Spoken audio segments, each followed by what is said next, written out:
Jason Fitz with Yahoo Sports, hanging out with Jared Goff, superstar quarterback, joining us on behalf of Jared Jewelers. Now, usually this is where I say it. I'm going to be honest. I always say we'll get to that at the end because we usually do that at the end.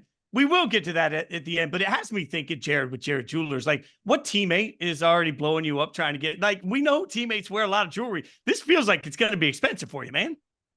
Oh yeah, they've been an awesome partner to work with, and my teammates have been fired up about it. I was able to gift my linemen some watches earlier on in the year, and then now next week we've got a deal draft week, having an event and doing some stuff with Give Merit, who I've worked with in the past, and helping Detroit youth and having some super fans there. So Jared Jeweler has been an awesome partner for me, and has been really cool to work with, and we align a lot of the same give back thoughts and values. So it's been cool.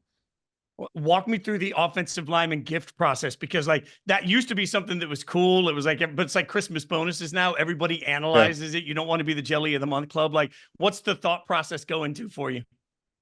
Yeah, I do put a lot of thought into it, and I try to come up with something that everyone will like. And um, I have yet to like recycle a gift. I'm kind of getting to that point in my career though, where I'm kind of running out of options. I might have to go back to year two or year three, what I gave out. But no, I try to ask the older guys as we're getting closer to Thanksgiving, hey, what do you think you'd like? And get an idea, and they'll give me some good ideas. But they've always been super thankful, and that's always a fun thing for me to be able to do.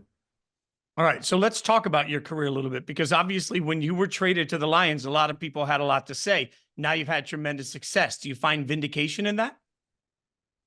No, I mean, I've always been confident in myself and knowing what I can do. I think there's a lot that went into that trade, and I was able to come out here and have some success in the last couple of years, and they've had their success. So there's been good on both sides, but I've been enjoying my time here, and hope to be in Detroit for a long time.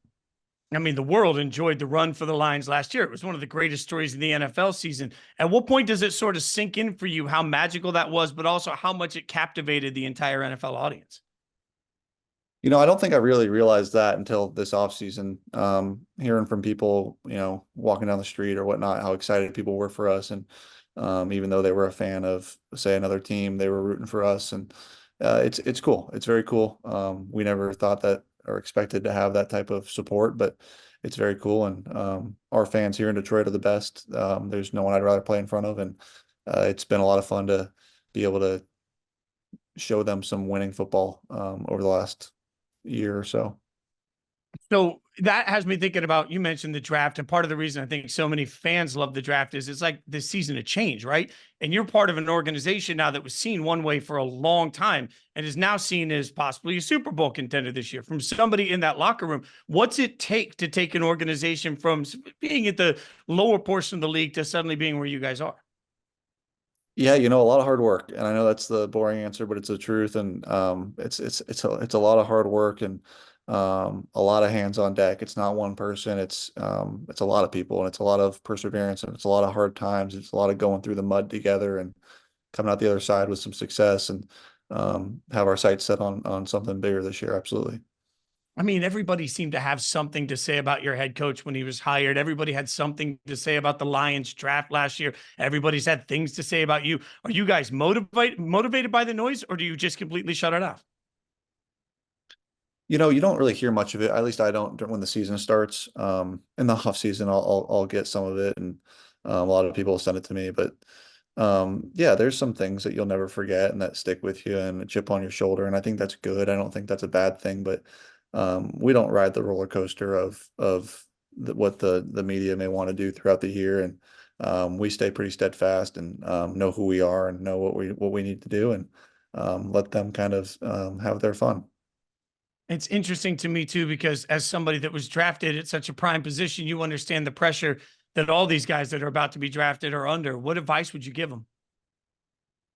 Yeah, well, enjoy the draft night, have fun, and that'll be a once in a lifetime experience, and it'll set you on your NFL journey. And then once you get there, you go to work, do your best, try to get to know your teammates, and do your best. I don't know if I How, want to root for them too much, but do as well as you can. how wild is it just in general? I always love talking to guys that have been in the league a minute. When you look back at that, you think about, you get drafted and all of a sudden you don't even know where you're going to live. And now you got to figure out where to live, how to live, what that city's like. You got to figure out what you're doing with your family. Like that adjustment for rookies coming into the league from the draft process feels virtually impossible. Like everything's stacked against them. How wild is that living through it? Yeah, it is hard. It's different. Fortunately, I was drafted high, so I could afford things and could buy a house and do all that. But a lot of guys who are undrafted or drafted later in the draft, it's hard. Rent isn't cheap in certain areas, and having to find a place to live. And a lot of teams have those resources now, which helps a lot. But I'm sure there's some teams that don't. But I've been fortunate enough to be around teammates that have had those resources and have had their chance to, do everything they want to do and move and live and host their family if they need to. But yeah, it's challenging. What was the moment for you in your career where you finally had the time to look around and say, yeah, like I've made it. I'm making it. Things are good. I haven't had it yet. Really? Hopefully at the end of it. I mean, it's crazy to think how much work you put into this your whole life to get here and like trying to find the balance between pushing forward and appreciation, right? Like it's just a Yeah. difficult balance to find. Yeah, no, I'll have my moments of appreciation, absolutely. Those will happen all the time. But I think there's never like any made it, you're never satisfied. You're always pushing for more and winning the Super Bowl is the ultimate goal. And then once you're able to accomplish that, you want a second one. And that's just the way it goes. And for us, we'd like to, have our chance this year to get our first one and go from there. But there's a lot of work to be done and we know that. All right. So are you in anybody's ear trying to figure out like going into the draft? Hey, guys, I would love to have any voice out there. Of course, yeah. I don't know how much I'm listened to, but that's okay. They do a great job. And I trust Brad and Dan. They do a hell of a job on drafting and have since I've been here. And yeah, they know. Anyone on offense, I'll be excited about. But I know they've got spots to fill and people to draft, and they'll do a great job. All right. Tell everybody again how they can get involved and what to know about what you're doing with Jared. Yeah, next week it's a draft event. It's a week of the draft, and it's partnered with Give Merit and a company that I've worked with for a long time, and being able to help Detroit youth and something I'm really passionate about, something they're passionate about with me, and the partnership's been pretty seamless in that way, and it's been a lot of fun. Man, I appreciate your time. Congratulations on a great season. Congratulations on a great run. Can't wait to see what you do next year. Thanks for hanging out with me. All right, thank you.